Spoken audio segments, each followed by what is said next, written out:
तो सुबह के 9:30 बज रहे हैं और आप देख रहे हैं कि आज दिल्ली विधानसभा चुनाव का जो परिणाम, जो 5 तारीख को मतदान हुआ था 70 सीटों पर, आज उसका परिणाम आ रहा है। शुरुआती रुझान जो सामने आ रहे हैं उसमें आप देखें तो लगभग 50 सीटों पर भारतीय जनता पार्टी इस वक्त आगे चल रही है। मतलब कि पिछली बार साल 2020 में बीजेपी को 8 सीटें मिली थीं, इस बार वो 42 सीटों पर बढ़त बनाए हुए है और 50 सीटें इस वक्त बीजेपी को मिलती हुई दिखाई दे रही हैं। 9:30 बज रहा है इस वक्त और आम आदमी पार्टी को 43 सीटों का नुकसान हो रहा है, 19 सीटों पर उसको बढ़त है।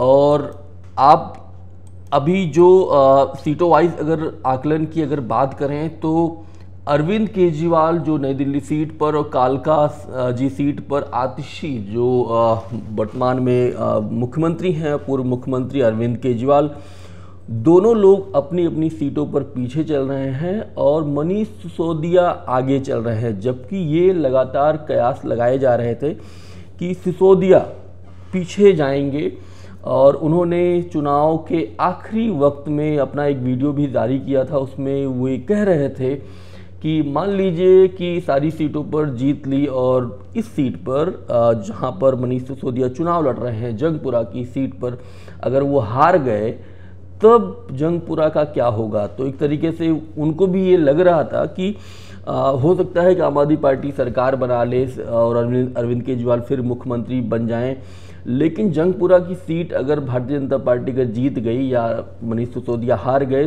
तब जंगपुरा के लोगों का क्या होगा।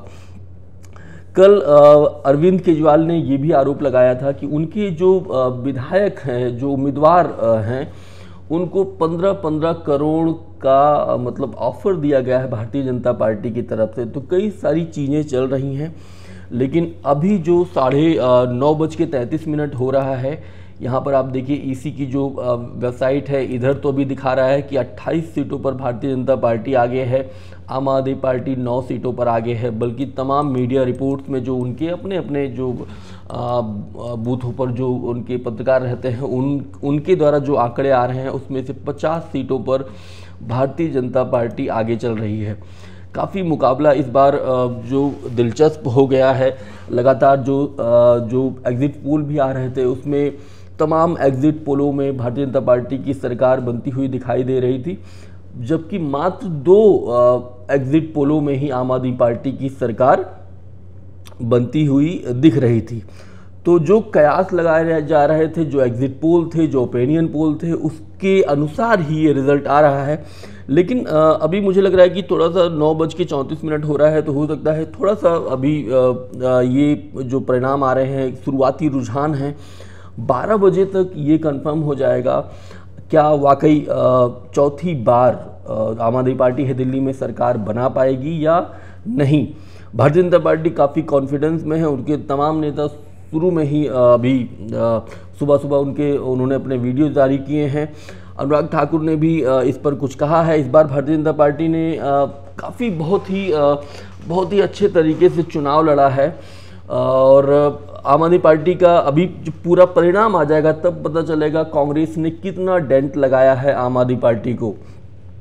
क्योंकि पिछली बार 2020 में जिस तरह शाहीन बाग में उस सीएए एनआरसी के खिलाफ जो पूरा आंदोलन चल रहा था, उससे पूरा चुनाव एक तरफा चला गया था और दिल्ली में जो मतदाता हैं वो बड़ी संख्या में माइनॉरिटी के अल्पसंख्यक हैं, दलित हैं और उन्होंने एक तरफा जो है आम आदमी पार्टी को पोल किया था।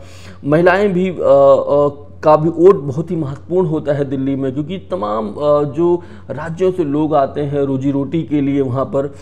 तो अरविंद केजरीवाल ने जिस तरह उनके लिए सारी सहूलतें बनाई वहाँ पर कि अस्पतालों में सुविधाएं सही की, जगह जगह मोहल्ला क्लिनिक खुले, उसका असर दिखाई दिया। और साथ में जो महिलाओं के लिए फ्री जो पासेस दिए गए, मतलब फ्री महिलाओं के लिए फ्री में बसों के लिए जो बसों में सवारी कर सकती हैं, तो तो तमाम चीज़ें चली थी और CA/NRC के खिलाफ जो पूरा आंदोलन चला था उससे कहीं ना कहीं पूरा चुनाव जो है एक तरफा आम आदमी पार्टी की तरफ चला गया था।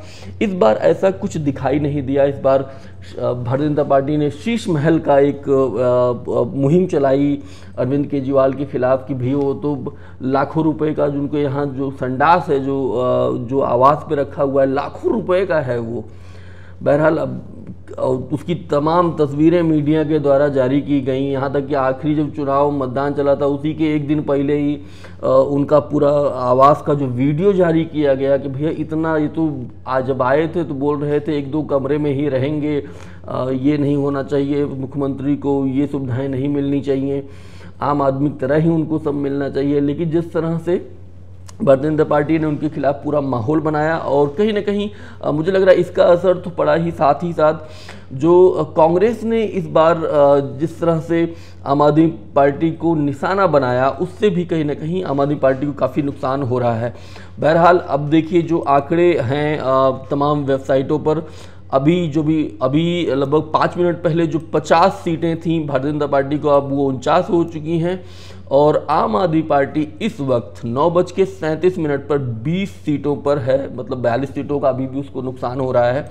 और वहीं पर जो हाँ एक दिलचस्प बात ये भी है कि एक सीट पर कांग्रेस अभी आगे चल रही है। तो 70 सीटों का जो पूरा हाल है वो ये है कि अब देखिए बीजेपी 49, आम आदमी पार्टी 20 और कांग्रेस 1 सीट पर आगे है। तो ये अगर कांग्रेस 1 सीट पर आगे है तो जाहिर सी बात है बहुत सारी सीटों पर उसने आम आदमी पार्टी के वोट कटवा की भूमिका भी निभाई होगी और जो परिणाम आपको दिख रहा है वो कहीं ना कहीं अब समझ में आ रहा है धीरे धीरे। और 12 बजे तक ये क्लियर हो जाएगा कि आखिर अरविंद केजरीवाल को ये चौथी बार जो वो चुनाव लड़ रहे हैं और एंटी इनकम्बेंसी भी उनके खिलाफ थी, क्या परिणाम होगा। अभी तो शुरुआती रुझान है और तब तक आप बने रहिए अनादि टीवी डिजिटल पर। मेरा नाम शैलेंद्र, बहुत बहुत शुक्रिया, धन्यवाद।